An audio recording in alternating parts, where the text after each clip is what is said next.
Yo guys, ketemu lagi dengan kita di sini ya, masih di segmen Sekelebat Info. Dimana nanti di sini kalian bisa dapetin info terbaru dan terpanas tentunya guys. Oke, hari ini di tanggal 6 ya, di bulan Juli 2023 ya.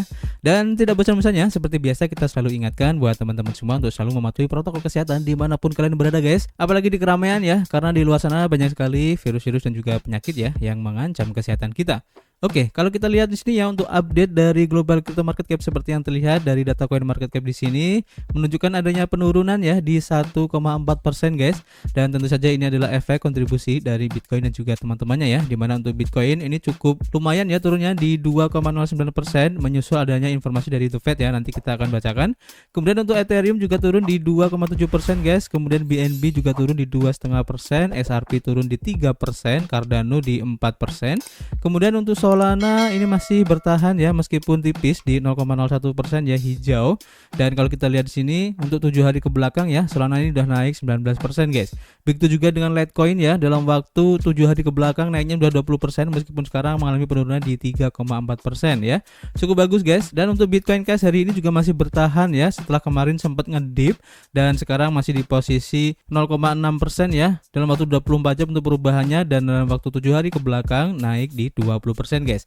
Dan kalau kita lihat di sini ya untuk perubahan dari altcoin sepertinya mengikuti Bitcoin juga ya, dimana untuk perubahannya mungkin lebih buruk kalau kita bandingkan dari Bitcoin, dimana untuk perubahannya antara 2-3% guys ya. Kemudian kalau kita lihat di sini ya untuk perubahan yang terjadi pada Bitcoin seperti yang terlihat dalam chart di sini untuk time frame daily-nya ya.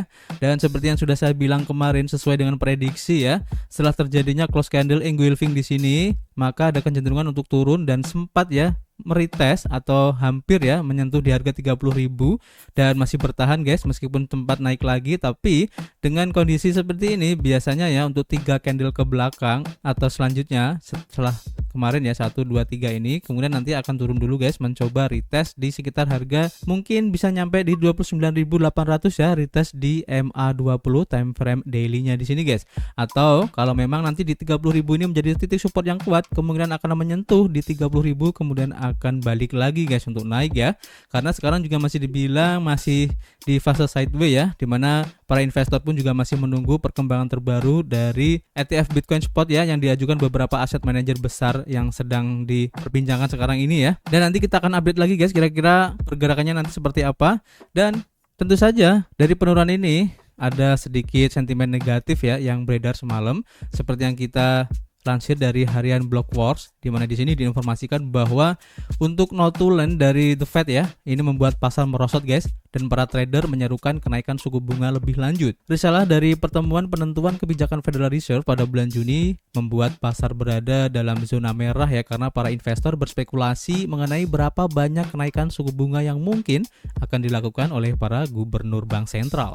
Laju kenaikan suku bunga diperkirakan akan melambat dan para gubernur bank sentral mengatakan pada hari Rabu, tetapi kenaikan tetap harus diharapkan guys. Notulen dari bulan lalu menunjukkan bahwa para gubernur bank sentral masih khawatir ya dengan inflasi yang terus berlanjut, dan apa yang diharapkan oleh beberapa trader sebagai kesimpulan dari era kebijakan moneter ketat baru-baru ini ya, mungkin hanya sebuah jeda saja guys. Jadi pada bulan Juni, anggota komite memilih untuk mempertahankan suku bunga yang sama dan menandai jeda kenaikan suku bunga pertama bank sentral dalam 15 bulan ke belakang guys. Aset-aset kripto merosot karena berita ini, dengan Bitcoin dan Ether turun sekitar 0,8% ya dan 1,2%, dan keduanya masih berada di zona hijau ya selama sebulan terakhir, dengan Bitcoin naik hampir 19% ya sejak awal Juni dan Ethereum naik sekitar 6%. Ekuitas sedikit turun pada saat-saat setelah rilis, di mana indeks S&P 500 dan juga Nasdaq Composite masing-masing turun ya sekitar 0,2% dan 0,1% guys. Para trader sebagian besar masih mengantisipasi kenaikan 25 basis poin pada pertemuan penetapan kebijakan The Fed berikutnya akhir bulan ini. Pasar tampaknya menetapkan harga dengan kemungkinan kenaikan kecil sebesar 89% menurut data dari CME Group. Bitcoin telah berhasil bertahan di atas 30.000 ya, dan level resisten utama yang telah diamati oleh para analis sejak 23 Juni. Rally yang berkelanjutan bergantung pada kinerja ekuitas dan indikator makro ya, ini kata para analis guys. Jadi kita tunggu aja nanti kira-kira apakah benar ya The Fed akan menaikkan lagi suku bunganya di 25 basis point sesuai dengan perkiraan dari CME Group. Nanti kita akan update lagi guys. Dan tentu saja ini harus bisa kalian jadikan sebagai indikasi ya untuk berhati-hati agar kalau kalian masuk di market ya bisa mengantisipasinya guys. Oke, kita lanjut ke informasi berikutnya. Kita lansir dari harian Cointelegraph, di mana di sini diinformasikan bahwa Bitcoin ini adalah aset internasional guys, dan ini adalah pernyataan bullish dari CEO BlackRock guys. Jadi CEO perusahaan manajemen aset terbesar di dunia yaitu Larry Fink berbicara mengenai pengajuan ETF Bitcoin spot BlackRock dan potensi manfaat kriptonya guys. Larry Fink sebagai CEO BlackRock telah menyampaikan pernyataan pro kripto di tengah-tengah pengajuan manajer aset untuk mendaftarkan dana yang diperdagangkan di bursa ETF Bitcoin di Amerika Serikat. Berbicara di Fox Business pada 5 Juli, Fink mengatakan peran cryptocurrency sebagian besar adalah mendigitalkan emas guys. Menyarankan regulator Amerika Serikat mempertimbangkan bagaimana ETF yang terhubung langsung ke Bitcoin. Bitcoin dapat mendemokratisasi keuangan. Selama berada di BlackRock, Fink sering mengomentari peristiwa-peristiwa besar yang mempengaruhi ruang kripto, termasuk runtuhnya FTX pada tahun 2022 dan meningkatnya minat terhadap Bitcoin. Larry Fink menyarankan agar para investor dapat beralih ke Bitcoin sebagai lindung nilai terhadap inflasi atau devaluasi mata uang tertentu. Sebagai CEO dari perusahaan manajemen aset terbesar di dunia dengan lebih dari 9 triliun dolar aset yang dikelola pada bulan April, sentimen pro kripto Larry Fink dapat menciptakan riak di dalam dan di luar ruang guys. Banyak pengguna kripto di media sosial bereaksi positif terhadap wawancara Larry Fink ini. Dengan setidaknya satu orang menyarankan kata-katanya yang dapat menyebabkan harga aset tertentu melonjak dalam apa yang disebut pengguna sebagai Fink Pump. Pada saat publikasi, harga Bitcoin adalah di posisi 30.473 dolar setelah turun sekitar 1% dalam 24 jam sebelumnya. Di bawah Fink, BlackRock telah mencoba meluncurkan ETF Bitcoin Spot dengan pertukaran mata uang kripto Coinbase yang bertindak sebagai mitra pengawasnya guys.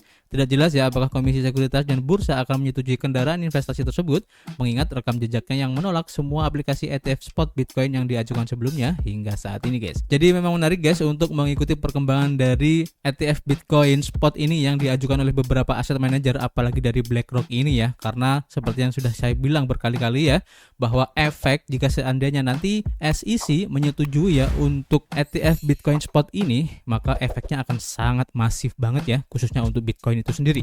Dan tentu saja jika ini akan positif untuk Bitcoin, maka untuk altcoin pun akan ikut ketarik guys. Oke, kita lanjut ke informasi berikutnya. Kita lansir dari bitcoin.com, di mana di sini diinformasikan bahwa China guys atau kota Jinan di Tiongkok ini menerapkan pembayaran yuan digital untuk ongkos transportasi umum guys. Nah, ini menarik Jinan sebagai ibu kota provinsi Shandong di China Tiongkok, baru-baru ini memasukkan yuan digital sebagai alat pembayaran untuk sistem transportasi umum.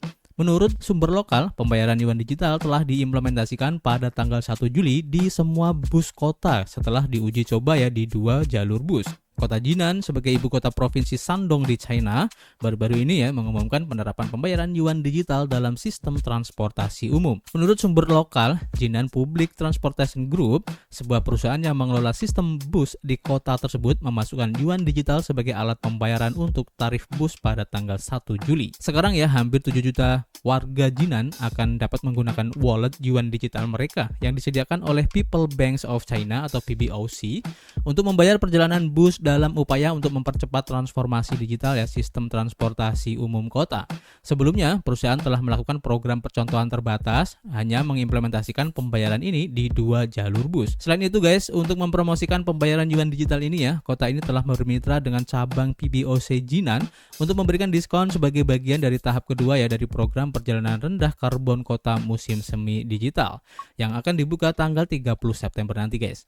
Pada bulan Agustus, pembayaran yuan digital telah diimplementasikan oleh Ningbo Rail Transit untuk membayar tiket kereta bawah tanah di kota Ningbo. Meskipun para ahli telah melaporkan bahwa penggunaan yuan digital belum meningkat karena keberadaan wallet digital pribadi yang diterima secara luas seperti WeChat dan Alipay. PBOC telah berfokus pada peningkatan kompatibilitas dan integrasi mata uang digital Bank Sentral Tiongkok atau CBDC dengan alternatif ini guys. Pada bulan Maret WeChat mengumumkan integrasi yuan digital dalam layanan pembayarannya dan membuka jalan bagi lebih dari 1,2 miliar penggunanya untuk membayar menggunakan sistemnya guys. Alipay yang dimiliki oleh grup Alibaba juga mengintegrasikan pembayaran CBDC semacam ini pada bulan Desember guys. Selain itu PBOC juga telah mengintegrasikan yuan digital sebagai bentuk pembayaran yang melibatkan lembaga-lembaga negara. Di Changshu, Para pegawai di kota ini menerima gaji mereka dalam mata uang digital guys. Pada bulan Juni, salah satu lembaga clearing rekanan terbesar di Asia, yaitu Shanghai Clearing House, juga menyertakan dukungan untuk yuan digital untuk pembayaran dan penyelesaian komoditas guys. Nah ini keren banget ya. Jadi China ini memang getol banget ya untuk mempromosikan uang digitalnya atau yuan digital ya. Dan ini tentu saja keren ya, karena untuk negara-negara di Asia mungkin masih belum banyak ya yang mengimplementasikan uang resmi mereka yang versi digital guys.